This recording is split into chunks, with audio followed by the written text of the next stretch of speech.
So today, we're diving into a topic that can feel both liberating, overwhelming, and often difficult, and that's going no contact, especially when it involves family or those close to us. This is a huge step, but it's also a powerful one. Whether you're just considering it or already on that journey, we're going to explore the why, who, when, and how of this decision. We'll also explore why going no contact is sometimes very necessary for your mental and emotional health, why boundaries are crucial in this process, and how to navigate the pain and growth that comes with it. So, if you're someone who's been considering going no contact with someone in your life, or you've already made that decision and you're struggling with it, this episode is for you. So, let's get started. So, first things first, why? Why is going no contact sometimes necessary? So going no contact is not about revenge. It's not about punishment or hate. It's often a protective measure, a necessary decision to preserve your emotional, mental, and sometimes physical well-being. It can be a way to break free from toxic relationships, manipulative behavior, or harmful cycles, interactions that have been preventing you from healing and growth. And we all deserve relationships that nurture us and help us thrive. But unfortunately, not everyone respects our boundaries or treats us in ways that aligns with our self-worth. And when someone repeatedly violates our boundaries, they manipulate you, they create harm. Going no contact is a huge way to create distance and protect yourself. It's an act of self-preservation, so never feel guilty. And why are boundaries important? And you guys know I love me some boundaries. Boundaries are the invisible lines that define who you are, what you will tolerate and what you won't. They serve as the foundation for healthy, respectful relationships and are essential for maintaining your personal integrity and mental health. And without strong boundaries, we open ourselves to emotional manipulation, to neglect, and even abuse. Boundaries let others know where you stand. And more importantly, they tell you where you need to thrive.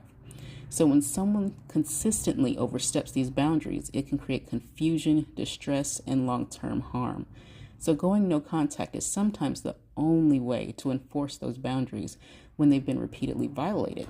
So first, who might you need to go no contact with? So no contact may be necessary with anyone who has caused repeated emotional or physical harm. If someone's actions continually leave you feeling drained, anxious, or unsafe, it's time to consider distancing yourself. If they've shown abusive, manipulative behavior, whether it's over emotional abuse, gaslighting, manipulation, toxic behaviors, and they can be deeply damaging over time.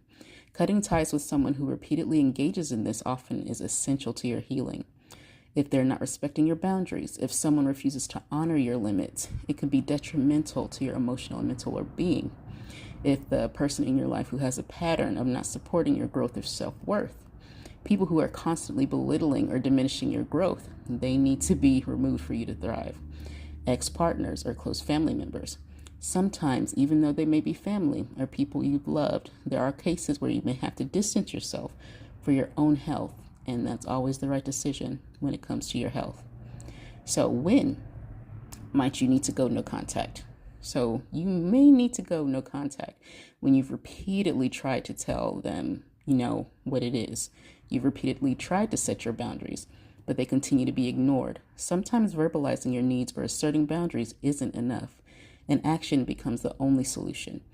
Your emotional and physical health are compromised. If you, feel around this person, you're starting to get sick, you're stressed, you're anxious, it's clear that the relationship is no longer serving you. If you've tried everything else, therapy, medication, discussions, and things have not changed, when all options for reconciliation or healthier communication have been exhausted and the dynamic has not improved, it might be time to cut ties. The relationship brings out your worst traits. If being around this person makes you engage in unhealthy patterns of behavior like anger, defensiveness, guilt, distancing yourself can pretty much allow you to reset and reconnect your best self to your best self. So when we're going through all this, how do you cope? Because I know it can hurt sometimes, especially when it's family. So going no contact can be one of the most painful and challenging decisions to ever make. And this is, how you get through it.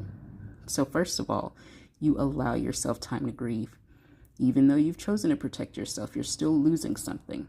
A relationship that you might have hoped would change, or a person that once meant something to you, and it's okay.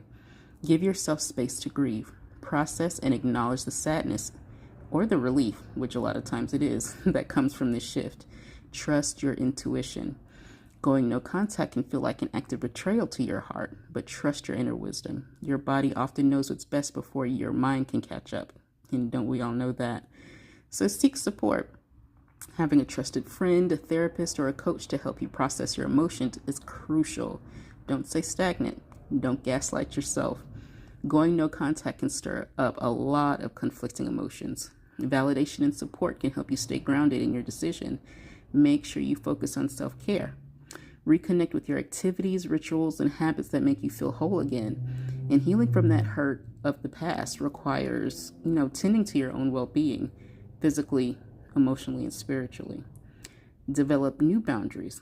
Going no contact pretty much means you're redefining your boundaries, not just with the person you're cutting out, but with everyone. You may start to honor your own needs in a deeper way, creating a blueprint for healthier, more respectful relationships in the future. So that's why it's super, super important that you focus on yourself at this time. Because, going no contact is an act of pretty much radical self-love and care. A lot of people don't agree with it because they're like, what about this? It's your mother, it's your father, it's your sister. It does not matter. It can feel daunting, but it's often the clearest path toward regaining your peace and your power. And just remember that you are worthy of relationships that uplift you, that support your growth, and honor your boundaries.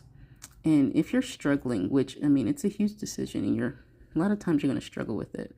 And if you're struggling with making this decision, or, coping with the fallout of your decision, please know that you are not alone.